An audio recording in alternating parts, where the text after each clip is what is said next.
Good morning, lovely bower friends. My name is Kate and this is Ariane, and we're here to talk to you about sewing and repairs today. Before we start, it's really important that we acknowledge that we're on the Gadigal land of the Eora people, that this is Aboriginal land. It never was ceded, so it always was and always will be Aboriginal land. And we'd like to extend any respect to any Aboriginal people in the audience. We hope you're there, and hi. So today, hopefully you've been before, so you know a little bit about the bower, and the philosophy of the bower is that we want to save things from going into landfill. Essentially, that's in the garbage, in the tip. And yes, of course, there is recycling, which is one step better than landfill. But before you get to recycling, we would ask that you consider reusing or moving it on to someone who will use it again or in a new way. So the whole focus, the philosophy of the bower is to stop it going to landfill. So we run online workshops. We do one-on-one sessions, which is like for $2 or 15 minutes of our time with us or the people who do the bike repairs or the people or the electrical or furniture, woody kind of stuff. You can book an online session through the online universe. Yeah, in the comment section, I'll ask someone who knows. Yes, anyway, so we are going to talk to you today about sewing and repairing denim.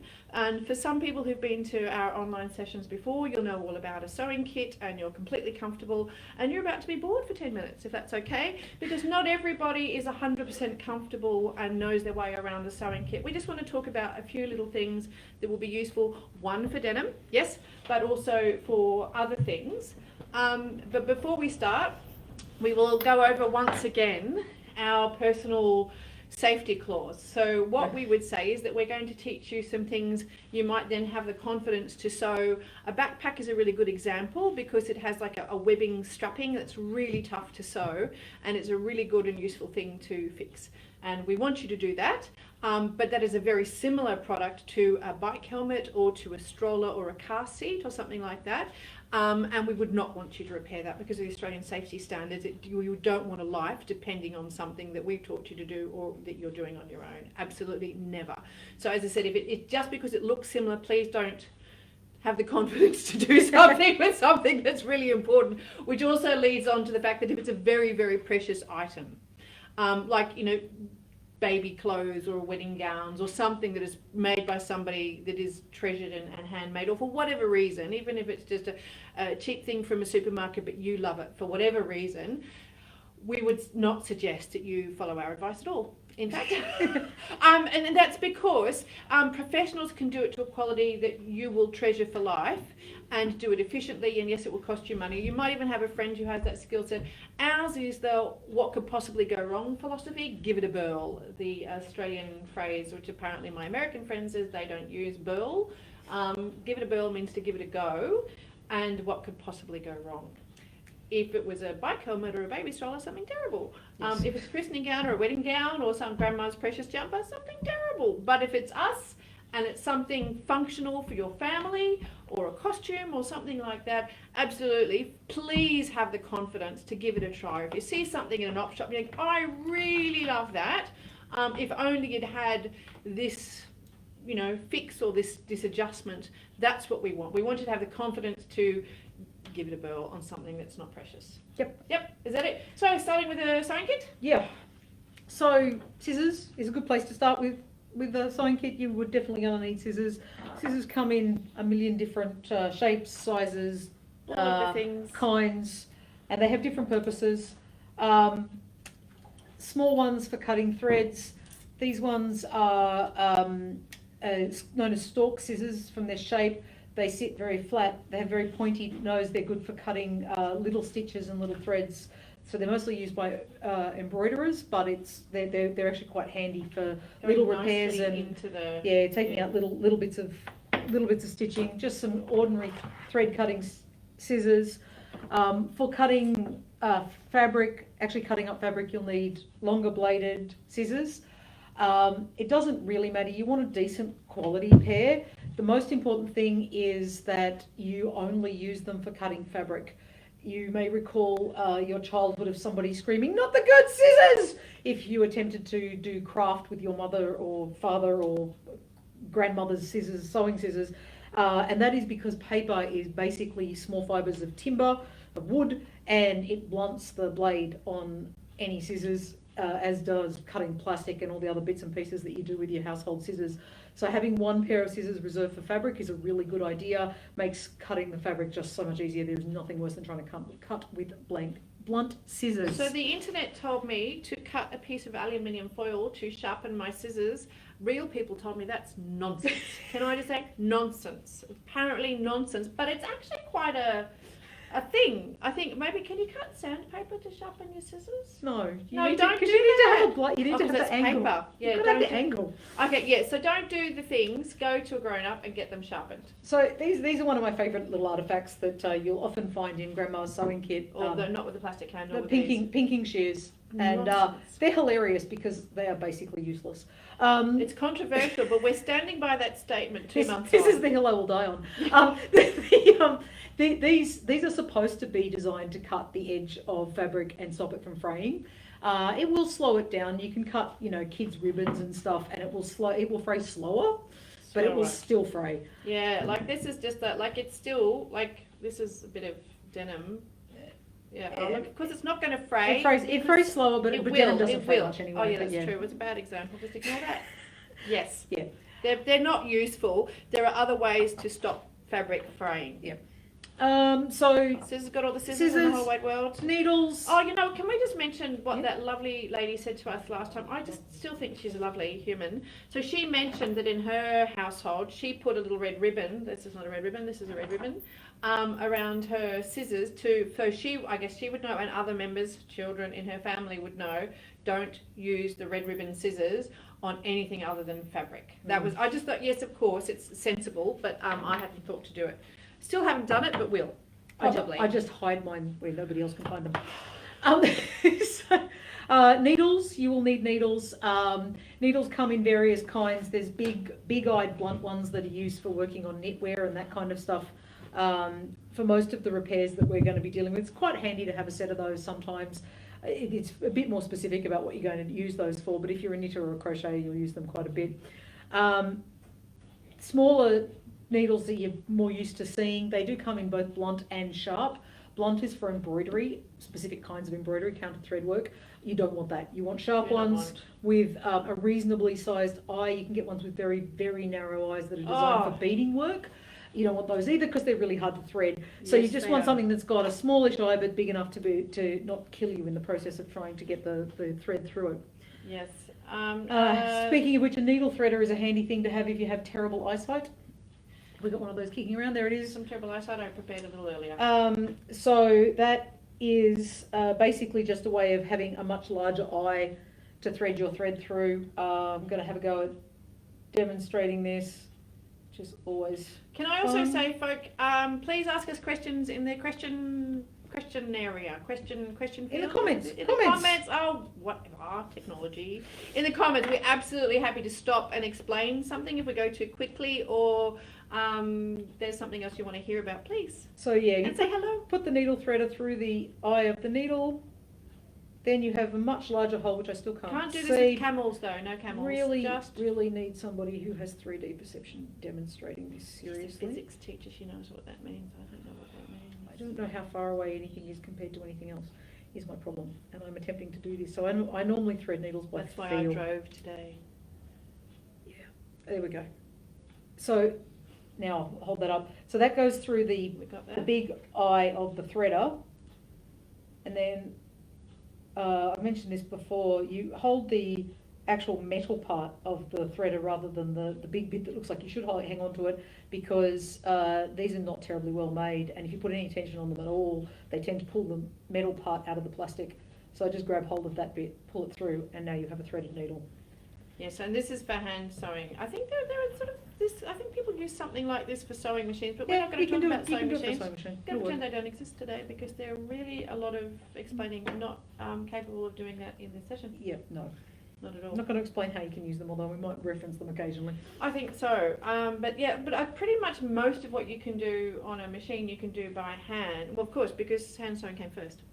But some of these fabrics are quite big and tough, and if you're doing a long amount of sewing, it's really lovely to watch people do hand sewing on the internet, because it's just something soothing that's not going to make you cranky. So yes, anyway. So other you will need decent thread. We recommend, unlike, generally speaking, I like natural fibres for various reasons, both because they're more comfortable to wear and because they don't put plastics into the ocean. However, natural fibre threads just rot and break, and essentially mean that you've put a lot of effort into fixing something, repairing something, and it's just going to fail again later. Yep. So polyester thread really is the only option. A good brand. Also, just don't buy the crappy stuff that comes from the supermarket, because like these kind of things. So don't do these. No, they're the same. They just don't last. It's worth spending the money on decent stuff. If you are watching from Sydney, there are a couple of places that take in donations of sort of deceased estates and things like that from people that have had massive sewing stashes, and you can sometimes get this sort of stuff secondhand from those places. And obviously we're going to encourage you to get secondhand stuff as much as possible. And the Bower as your first, if you possibly can. If not the Bower, then your most local op shop, if you can't get to the specialty sewing. But realistically, most of these things you're more likely to find them at a specialty place. Just practically speaking. Absolutely. And so we always want you to feel the confidence to reuse and to adjust for your needs. That's with everything. But if you have to use new cotton, so threads, it's like we call them cottons. I grew up calling them cottons, and they're not really anymore. That's completely acceptable. The offset of keeping something, the piece of fabric and the item of clothing, the large item of clothing, out of landfill, we have felt is worth it. It does pain us. Like, I have to say, yes, it's not an easy decision we arrived at. But what I do is, when I am chopping up my little bits of cotton and I have little bits of any fabrics or whatever going through, I do keep them aside. And this is the guilt. Please forgive me, universe. I do keep them aside, and they are really good little bits to stuff into if you want a draft excluder. Or a guinea pig excluder, as might happen in my house, is to put a snake underneath the door. I live in an old house, and we ripped up all the floorboards and polished them. I ripped up all the carpets and polished the floorboards, which means at the door there's a gap. So when we're trying to keep our house efficiently warmed or cooled, is that a word? I made that up. Then having a draft excluder is an important thing. And so you can get a piece of fabric snake or an old sock, or whatever you want to do, and stuff those little bits into there. So you've saved it from landfill for hopefully a good few 100 years. But that's the only way that my guilt that I can get past, using these tiny bits. But they will stay in my sewing box for probably past my expiry date, to be honest. Or hopefully my children will end up sewing and stuff like that. Yeah. So that's I try to, if humanly possible, use the good stuff. Anyway, other basics: pins. Pins with big fat heads are much easier to use than the old school ones that are really flat. They're just a lot easier to get in and out and not lose and that sort of thing. And if you're sitting on your couch, which is how I often do a lot of my sewing, is so this nonsense, these magnets came for a plumbing supplier of some kind, came in the letterbox. They often come in an envelope with saying, "To the householder." Don't even know what that means, and they're otherwise useless to me. They don't hold anything in place, school notes and stuff like that, but does actually hold a pin in place. I learned that from people who repair mobile phones, which is what the Bower do when they give them to people who are going through domestic violence. That's through a net project at the moment through the Bower, which is a really lovely thing to do. Anyway, those magnets are really good if you're working with something metal and you don't want to lose it into your foot. Yes. Also, I've discovered these recently. These are like little tiny peggy clips, and these, I think quilters, I believe, use these. These hold things quite nicely, flatly in place, and it doesn't put a hole in the fabric. They're just like a little tiny wee peg. People use bulldog clips and stuff like that. Mm-hmm. But yeah, some of those things that you can use. Quick unpick is another really useful thing to have. Pointy bit here to get in underneath the stitch, and then there's a very small blade there that helps rip the stitch. So this is how you can undo seams if you need to pull something apart and re-stitch it. We call them unpickers. I think Quick Unpick really just was an American thing. No, Quick Unpick is Australian, but it's old brand name. Oh, really? Americans call them seam rippers. say it sounds like violence. It's seam ripper. Yeah, mine is been in the mouth of a child probably. On mine. You know what? Anyway, yeah. So that is the sharpest bit, isn't it? That's where it's going. Yeah. It goes zoom, zoom, zoom, and does all the things. I believe that's the. Yep. And this is a really handy little device. That is a Bodkin. Yeah, lovely person from the internet last time told us called a Bodkin. Yes, some Bauer people told us that. I had no idea what it was called. I thought that was something that Shakespearean actors wore on stage. Not so much. So the way that works, I'm just going to actually do a quick demonstration, but this is fantastic for replacing elastic in a hem, in a waistband or something, also for restringing hoodies and tracky dacks that have lost their string. Yes. Yeah, thank you. So I went to a big shop to find one because Ariane's got this little thing on hers, a little... So mine's just, my version of it just looks like basically tweezers with a ring. You pull the ring up and that holds the elastic in place. The advantage of this over most of the other ones is it keeps the elastic flat, so it's not folded over. You've got a single layer of elastic. Yeah. It doesn't put a hole in the elastic, like a very big safety. You can hack it with a very big safety pin. Yeah. But that will put a hole in the elastic and sometimes actually rips through the elastic as you're trying to thread it. And then. So my version, so just before you start, version, I went to find one, and I went through all the Bauer sort of sewing boxes, couldn't find anything. I looked everywhere at my local op shop, couldn't find it there, so I had to go to a big red, white and blue sewing supply shop. Found this one. It doesn't have that thing. It's got like looks like a very big needle that's split down the side. I don't know if that's visible to you. So what it does is not as lovely as Ariane's. It does, as she said, you slip it down there, but it does give you that extra width, which hers does not have. Just saying. So if you saw that, and if I had to choose for your Bodkin, it's a little bit better than a safety pin.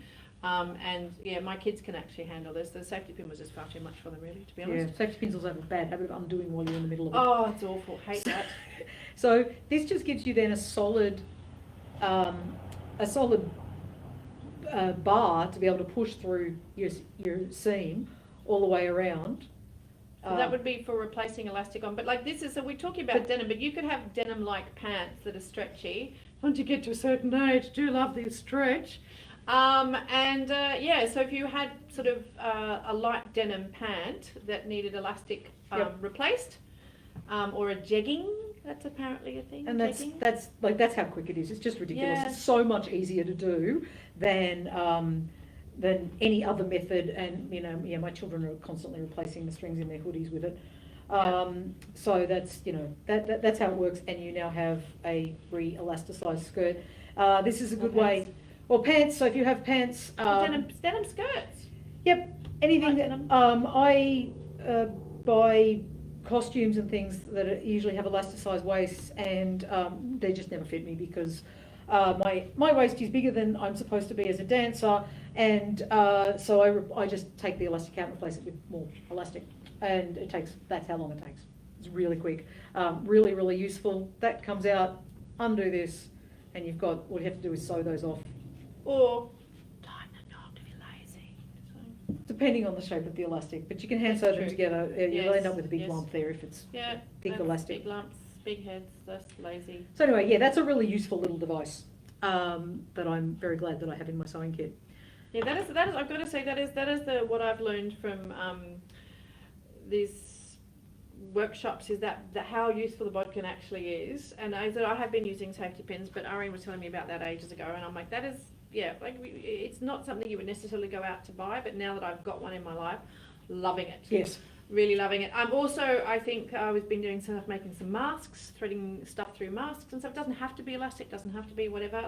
Anytime you need to pass a long piece of thing through a tunnel, it's a really great thing. Handy. Yeah, really good. So what else do we wanted to talk about? So yes, we've got a bit of a focus on denim, and if you have any particular denim questions, we're still going to go through some other things. Before we go, we want to talk about zhuzhing up fabric. And if you have a piece of fabric that's got pills on it, which is a little excess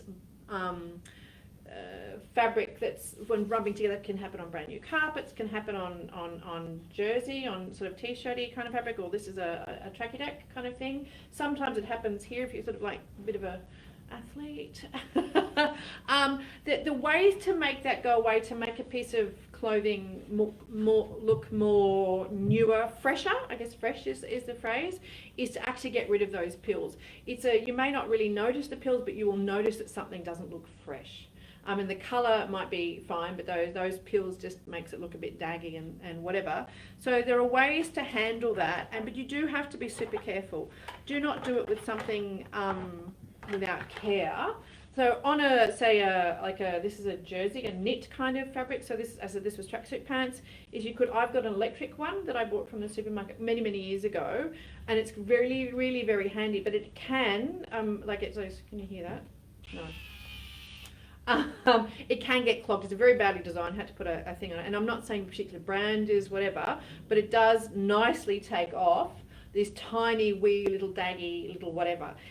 Failing that, if you don't have one of those, or if you can't borrow one of those, whatever, actual razor can help. You would want to have it quite taut, quite firm, because you don't want it getting nicked by, or this razor, which I think is for shaving faces as well.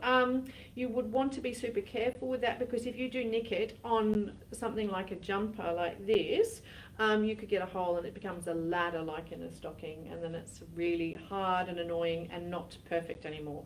But on a tracksuit or a t-shirt, if you went very carefully and gently, you can then, or even, I don't think jeans, depending on what's in the jeans, if you had a bit of a stretch in a jean, you just want to be careful. And when we say jeans, I mean trousers, whatever, sometimes between the thighs or the backs of the knees or something like that, it might be a bit of a pilling, whatever. If that does happen, just go super cautiously, but it will, particularly on those knit fabrics, zhuzh it and make it look lovely, which is what we love. We love lovely. We love to zhuzh. So what else are we going to talk about? We've done the pins, we've done the needles. Do you want to talk about this? Because someone was asking us about this once upon a time, just because it's cute. We used these in our last session, I think, where we talked about knits. This is a darning mushroom. Yes. And if you want to fix a hole in a knitted fabric, whether you're talking about t-shirt knit, very, very fine knit that's been knitted by a machine, or a solid knit that's been hand knit, big chunky one.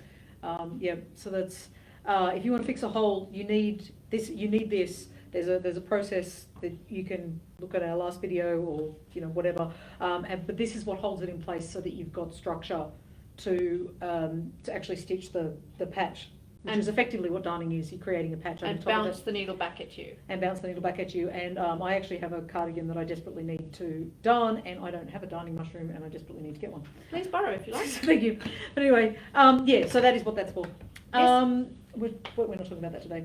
No, but it was good to tell you that exists, and that's a thing. So we go on to some of the things. Could we do a button? Things that can go. I mean, that's one of the things because that can go wrong with buttons. So there are different types of, if we took it, vaguely tending towards a bit of a denim sort of pants, but your skirts, of course, and don't do double denim, please. Please don't do double denim.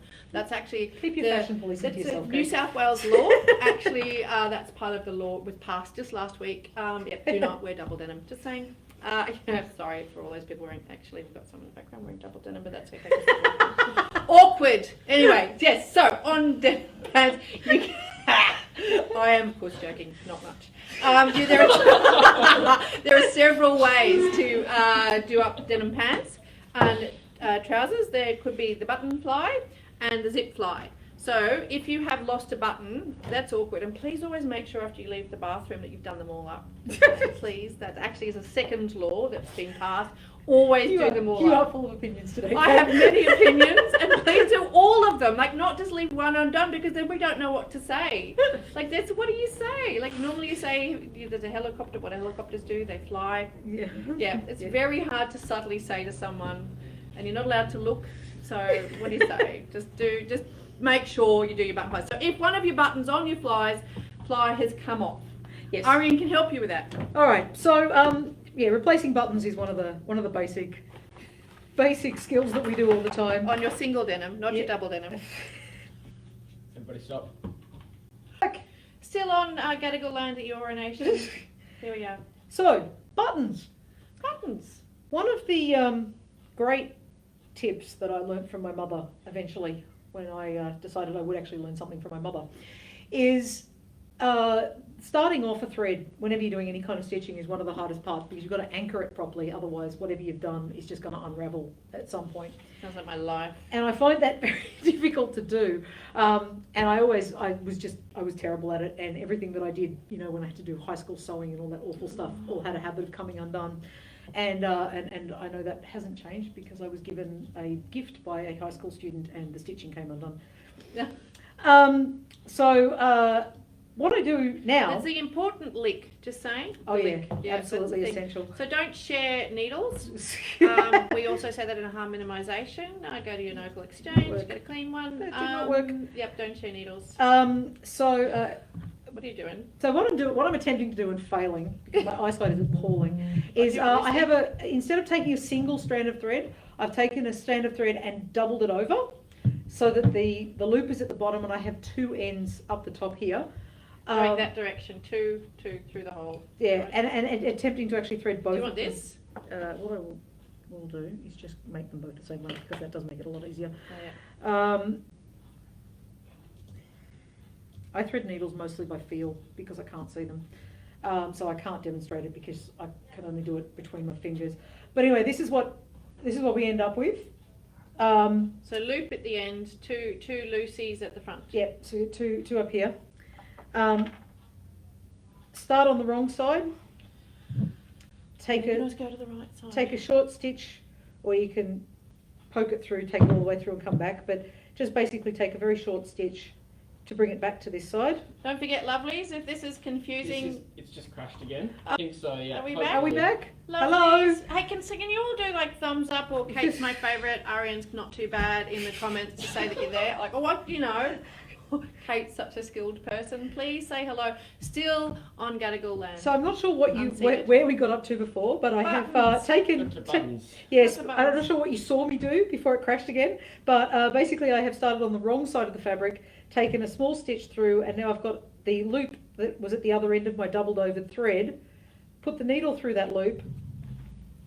Are you there? Say you're there, lovelies. Okay, and now we have a really, really strong anchor, which is particularly useful for buttons because buttons have quite a lot of tension on them. They get pulled and poked, particularly pants buttons. Yes. So once you've got that properly anchored, now you've also got doubled over thread. So what you're working with is twice as strong, yep. Which also helps and makes the whole sewing on process quicker. I am an intensely lazy person, so the least I have to do, the better as far as I'm concerned. Yes. So basically, once you've done that, the sewing on of the buttons now, these pants do have that sort of button. The 4 holes. Yeah. This is a different problem. We've got one of those we can show you. Yeah. That's so we'll worry about that later. That is a shank, but that is feels like that's a stabby kind of a thing. It's not one that you stitch. You need a tool for that. I have a tool. Probably So not the tool, but there's also these kind of buttons. Can I? Sorry. Yep. Failing in my manicure again. Shocking. So we just go round and round and round until you get bored, but at least 3 or 4 stitches when they're doubled over. Nope, not working. There we go.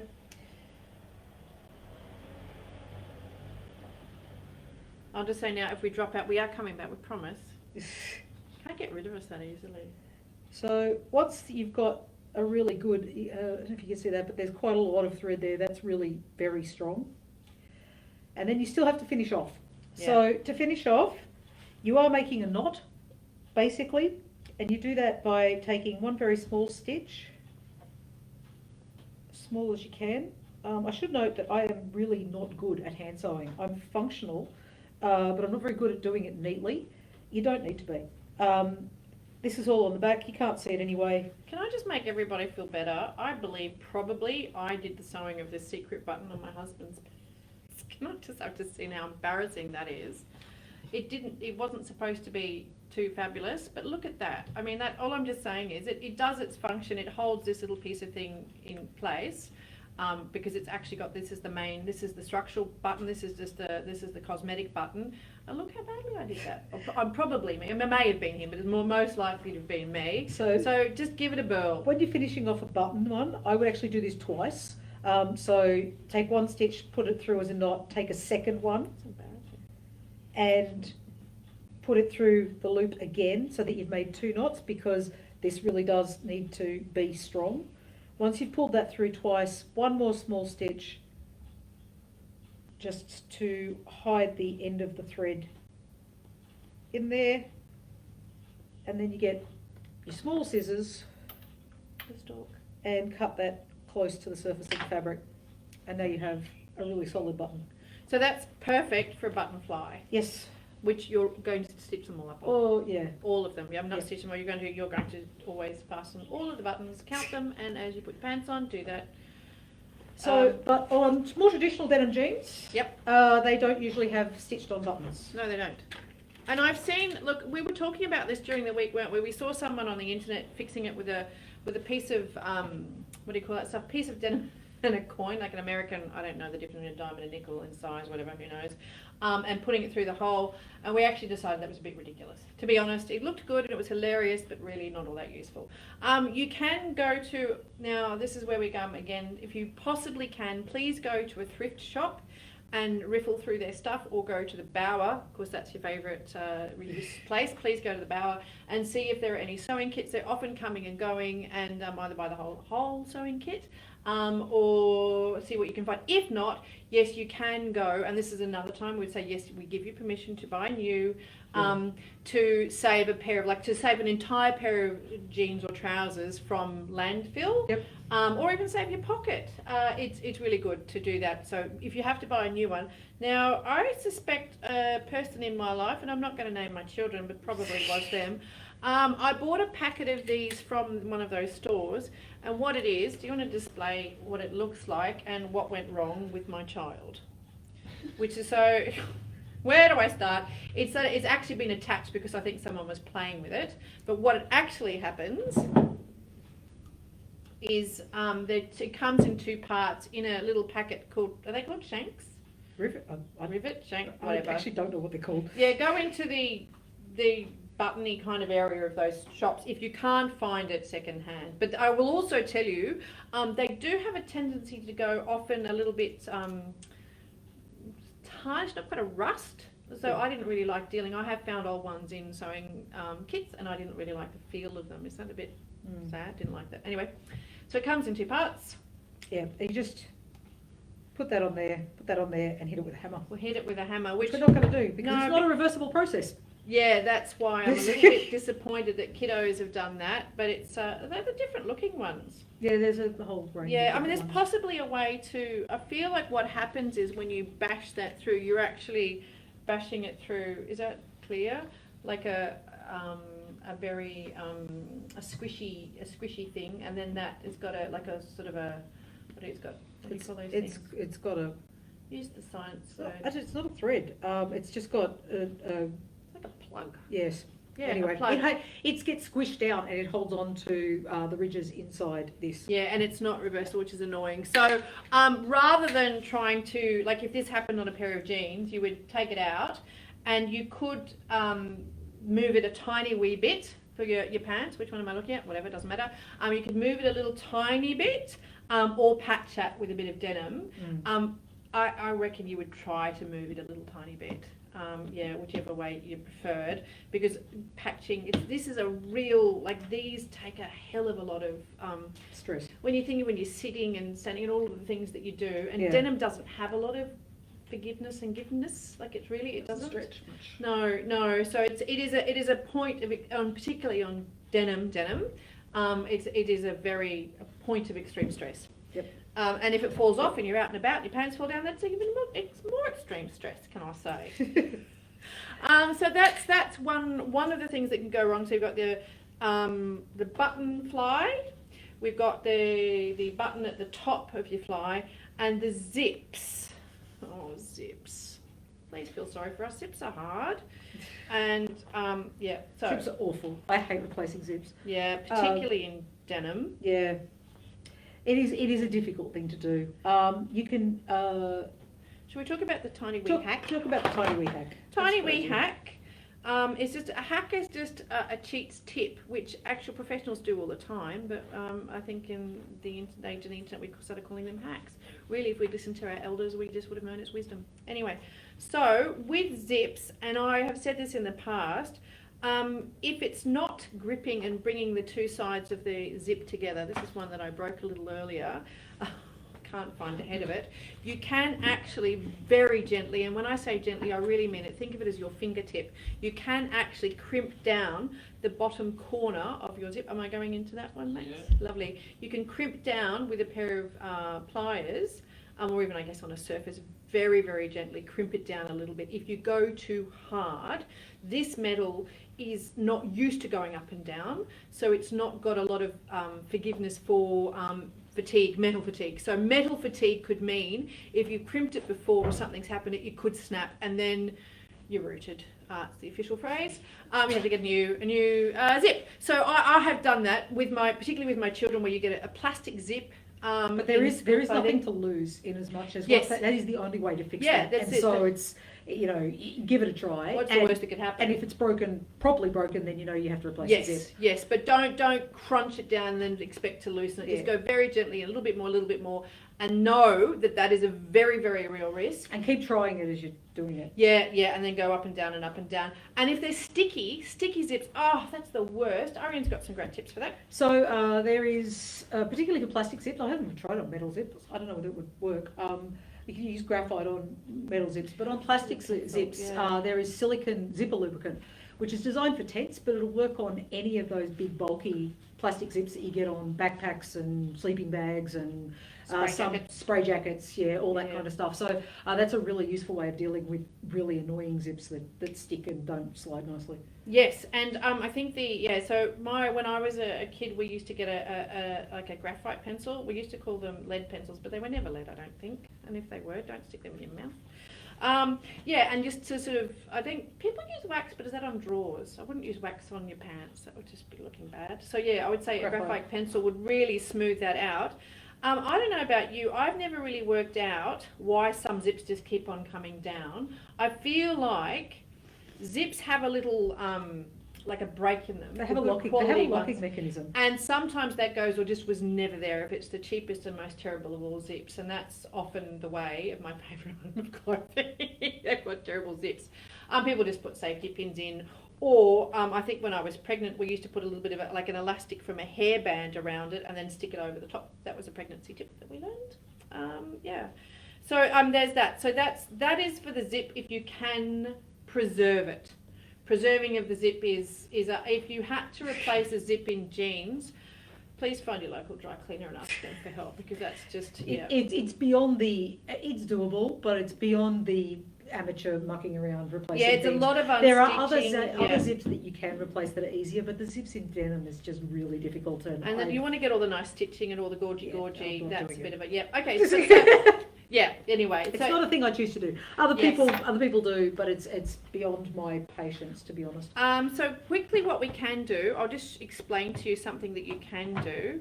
Is if your jeans they're fitting quite well at the front, but a little bit tight, what you can do is, I have a good pair of scissors here. Where am I?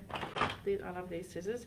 Is you can very carefully cut down here, preserving the back loop. So it's cutting just either side of the belt loop at the back. Yeah, and you can unstitch. Well, I was going to do that a little How bit far earlier. down have you taken that before? Probably Not all the way to the waistband? I can do. Or have you gone through the waistband? Under the waistband. This is I'm just doing this. This is a stunt one for TV. Okay, so just don't do exactly like this. But what I'm saying is, a piece of denim that we've done a blanket stitch around or whatever. You could do it on a sewing machine, whatever, to stop it fraying. I would do it 2 pieces of denim, double denim. You can put it in the back of your pants, stitch it there.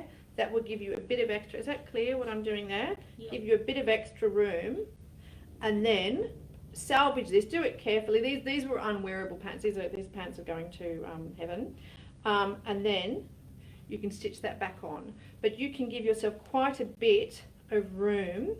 Sometimes trousers, if you put them in the cupboard for a few months over COVID and eat a lot, they shrink. So be very, very careful of the shrinkage of the denim. And so you can actually give yourself up to a good inch in, what's that? 1 to 2 inches. Yeah. 1 to 2 inches, like 5-ish centimetres. You can do that.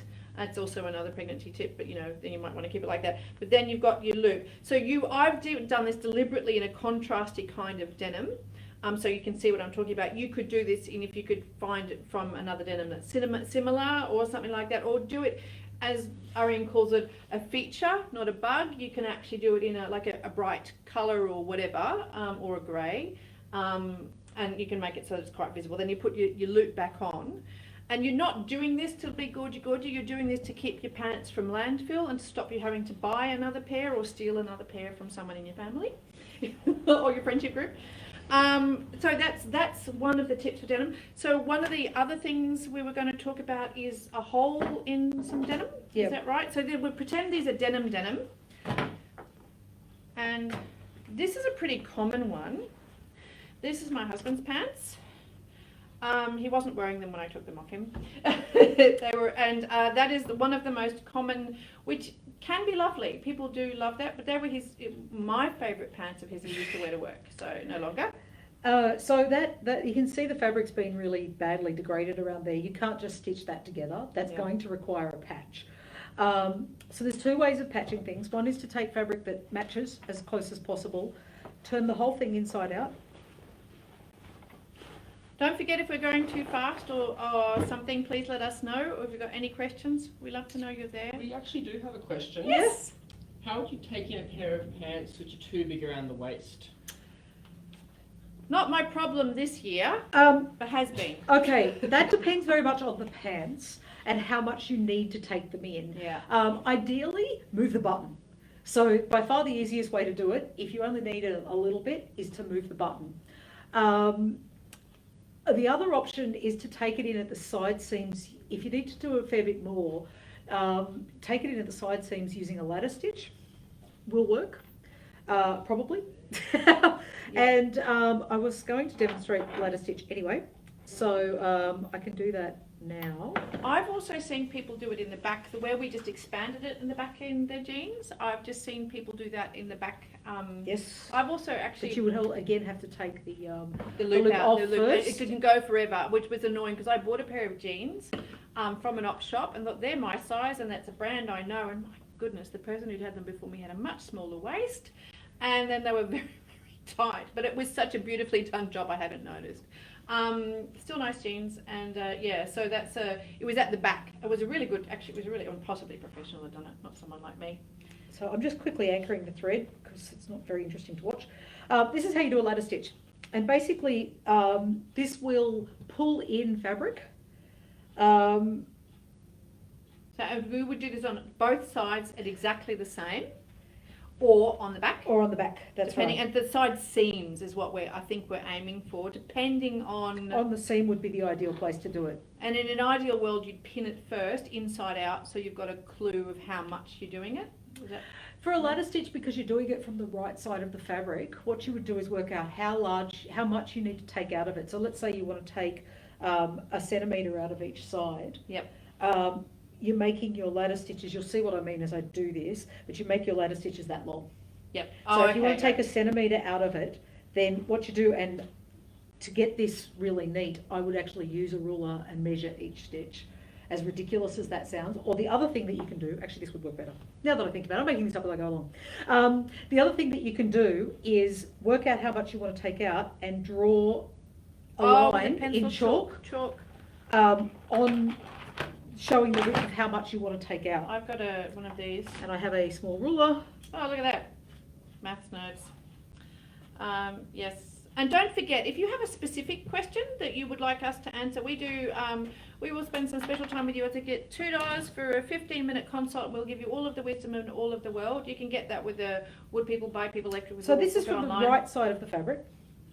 And you go directly across like the rung of a ladder. Yeah. Hence the name of the ladder stitch. Keep on thinking of ladder, and then you'll understand. If you've seen these videos, they're never really slow and careful explaining it. And then you come too up much a little dodgy bit, music. staying on that line so that your stitches are the same. Come up a little bit on the side so that the back of your fabric is like the rung of the ladder. Sorry, not the rung of the ladder, the side of the ladder, the Sides of the support of it. ladders. And then you go directly across again like the rung of a ladder. So back and forth, but going up the side. Yep. Is that right? Yep. And I Lovely haven't- I'm person not- who asked, please interrupt if this is at any stage, not interrupt, but ask more if this is not clear what we're talking about, please. Because if we don't help you, we're useless. Now, if you're doing this yourself, you can make this a fair bit neater than this. I'm trying to do it. Stitching backwards to a camera is not ideal, but this is the principle. Oh, I forgot that really wrong. Sorry, they should be completely horizontal, but you get the idea. Crossy, horizontal, vertical, uppy, downy. Properly horizontal. Yep. To make that one a bit better. Take your time to do this correctly, and it will look much better. The finished job will look much better. But so that's where we are, and then all you have to do is pull it tight. She says, and it's not sliding at all. Not dodgy. Is that not sliding? It's the fabric. It's the fabric. Sorry. It's all right. It's just pulling on the fabric. This will go through denim heaps easier. Oh yeah, denim, and also just this thick kind of garbadini kind of whatever it is. Yep. And what generally happens, that's all buckled up and gone the wrong way. Hang So on, stunt push that fabric, back down not so there. Yeah, stunty. wrong stunt fabric. There we go. That's better. Yeah. And then if you pull that through on normal fabric, that just completely disappears and you just end up with a flat seam there. And that's handy for going in at the front. Yep. Also, it's handy for if you're doing it on a couch or something where you haven't got access from the back, and stuffed toys. And it's excellent for stuffed toys. The other option, depending on if that's going to end up too bulky, it depends on the fabric of your waistband. Yeah. If that's going to end up too bulky, then the other option is, where are our other jeans? The other option is, again, probably at the back, is to unstitch through there and cut it out and stitch it back together again. You can use a ladder stitch to do that as well. You can actually hold two edges together and ladder stitch it together after you've cut it and shrunk it. But you're gonna, it's a little bit difficult, it's gonna pucker because you're gonna end up with pleats. Yeah. So it's not the easiest thing in the world to do. So what I did for my son, who had no bottom and very narrow hips when he was young, was I used to chop inside the side of the denim and anchor in a bit of elastic and then put a bit of side in there, and just to bring it in that little bit for him. And it look, he was a child, he didn't mind so much. I don't know if adults feel like I that. was going to say another option you can do as well, which is slightly easier than trying to get inside the waistband, is to put a flattish button here, anchor some buttonhole elastic, which is elastic that just has buttonholes every and I'm sorry couple of people, I meant to centimetres. bring some with me today, totally forgot. Yes, mine's disappeared. I thought it was in my bag and it's not there. But anchor it at this end, put your button here, and then just stitch some fabric over the top of it so that it runs, so that it stays in place. Otherwise, you just end up with it doing this when you tighten it. But you just stitch some fabric over the top of it, and then you can move it back and forth a little bit. You can adjust it by one buttonhole or three buttonholes or whatever, which is kind of useful if your waist does have a habit of changing size from one week to the next. Or from week 1 to week 40 if you happen to be having a baby. But this kind of button here, this is the perfect button for that. I often see that style of button, a flat, clear button. That's a good one for that. So is that the kind of amount that you would be looking at, lovely person, or are you thinking just a generic question, or do you want to take in a lot? That would be. I think that's probably as much as you can do on your own. After that, you would need tailoring because you would need to actually have darts and things to sort that out. It's a bit beyond just mucking about at home, basically. Yes, and of course we do want to say that we are here for you if you wanted the one-on-one session for this particular item. But what I've also been known to do is take something into the people who repair at dry cleaners, and sometimes they want the big jobs. They don't want this tiny little fiddly nonsense, and they might say, just do this. Most people who have good knowledge want to share it, I've noticed, and they'll just do this, go off and go do that thing. So they might even tell you what a tip. That's another one. I just find people with these kind of skills have always been so generous. Don't ask bakers for their recipes, but, but definitely sewers and craft folk generally are very, very pleased to see other people enjoying the fruits of their labour. So just going back to the patching, so if you want to make it as least visible, which on a knee really isn't going to work. No. But if you had a rip, sort of, you know, on the seat of the pants somewhere where you don't normally wear something that covers it or whatever, and you just want to make it not obvious, you patch from the back side. Make sure you cut a piece of fabric that will go well past the damaged parts of the fabric, and that is because, as we said a little earlier, like by the time it ripped, it was getting very thin and sad. Yeah, which is like so you want to go well into the fabric that's thick and got the integrity. Yeah, so a few centimetres past, like there's some, I don't know if the camera can pick that up, but that's actually damaged there, so I would be taking it out to here, even though there's no actual hole there. The fabric has been degraded there already, so bring it out to here. There's no way you can patch a knee and that's going to look subtle. So the best option with something like this is actually to come back to the right side and pretend that you meant it all along. Use some nice bright contrasting colour and just patch right over the top of it, or use some kind of comical and ridiculous patch On like your work this. pants. On your work, definitely on your work pants. And then you need if you're doing the patch from the. So let's have a quick look at what the different types of patches. We should have possibly talked about this earlier. So this is a patch that I don't know where I got this in my travels, but this has got the glue on the back. Yep. So you could iron this on. Oh, hello. So all the camera work. So the glue holds it in place until you stitch it. Never ever rely on glue. I think we've talked about that. But you can use a glue stick for stuff to hold stuff, not so much on denim, but to hold something in place while you stitch. But it's definitely you need to stitch over the glued on things. Yeah, so I try to use that. You can also buy a product called Visifix, something like that, which is basically an iron-on glue. So if you need to do a big patch, and the advantage of ironing it on is that if you try to pin on a patch, it tends to pucker and it's quite difficult to stitch it on flat. And I've played that game before. It doesn't work very well. So if you once you've ironed it on and glued it on, then you need to stitch it on. And the simple stitch, it doesn't need to be terribly complicated. Just come through from the back. I don't know if you can see that. Yep. Okay, so come through from the back. Now this is always a fun game because it's really if thick. she had a thimble. Did we talk about thimbles? We Don't didn't use the talk about dodgy thimbles. thimbles. Don't use dodgy thimbles. So that just comes through the edge, and then all I do to stitch most of mine on is come off the edge and back underneath, pull it through to the back again, and then keep going. So that's if it's a proper patch.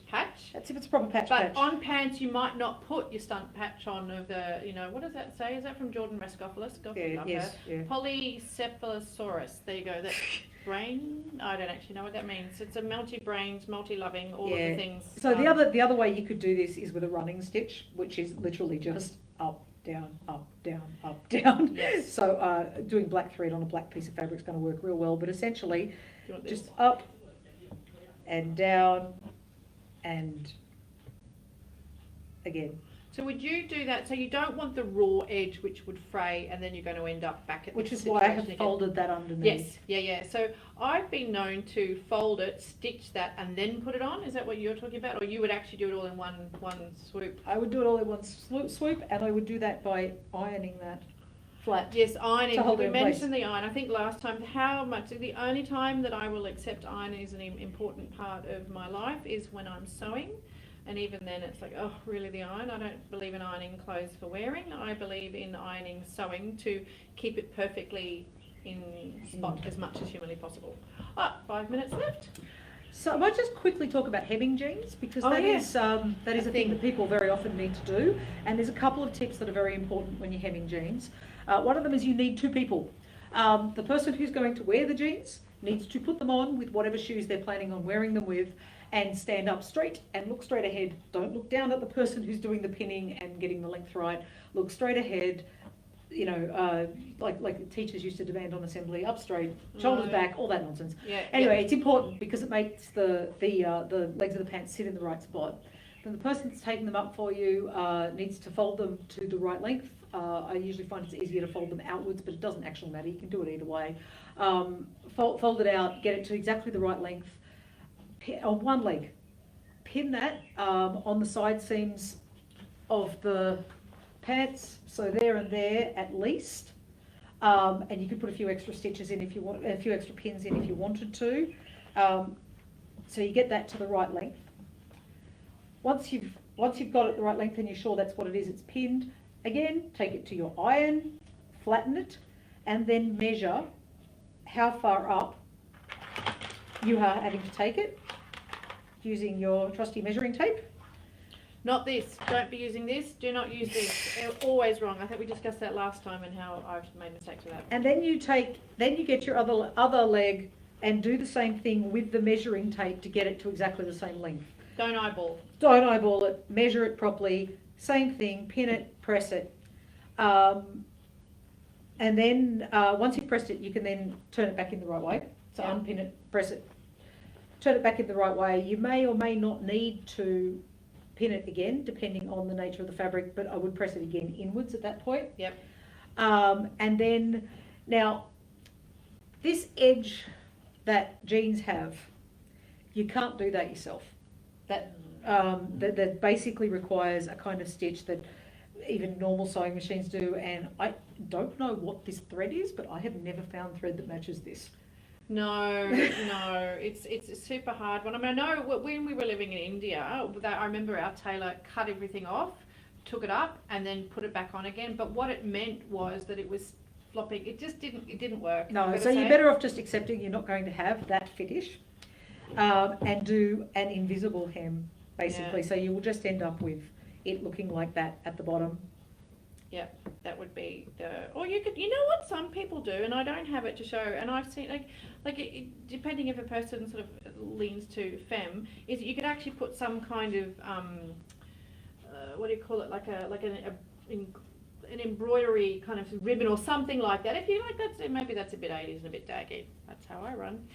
You could put something there to sort of like hide the fact, you know. But also, a lot of people these days, the young folk, are rolling up there. But if you don't want it so bulky, you might want to take some. So the other thing you can do is, what you should do is double fold it on these sorts of jeans. You wouldn't do it with these. On this sort of denim, double fold it, invisible stitch it, and then you will, over time, it will actually age and produce some of that effect, but not all of it. Yeah. I mean, you know, you could also get the dry cleaner to do that for you. And I mean, I have stitched it with sort of thread that was close to that colour. Yeah. It doesn't look great, it's close enough, it's all the way down there, most people aren't looking at it that closely. Younger children, don't worry too much. Yeah. Adults realise that they can suck it up and do it themselves if you're doing it for them. If it's your fashion thing, just distract them with double denim and they won't even be looking at your hems. And I think we are done. Are we done? I believe we're done. Any last questions? No? We love you. Say how much you love us. Don't forget, there's the Trash from Art from Trash competition. If you could get in, there's a link in the comments going to appear. And that's a really important initiative that the Bower runs. It's sort of getting people to understand the valuable things and that all trash actually has a use. And if we could save it from landfill, you're saving the planet. Excellent opportunity to get your art on. Get your art on. Yes, and if you want those consults, the one-on-one time with us and with others who have other skills, book online for that. Thank you very much. You so much, lovelies.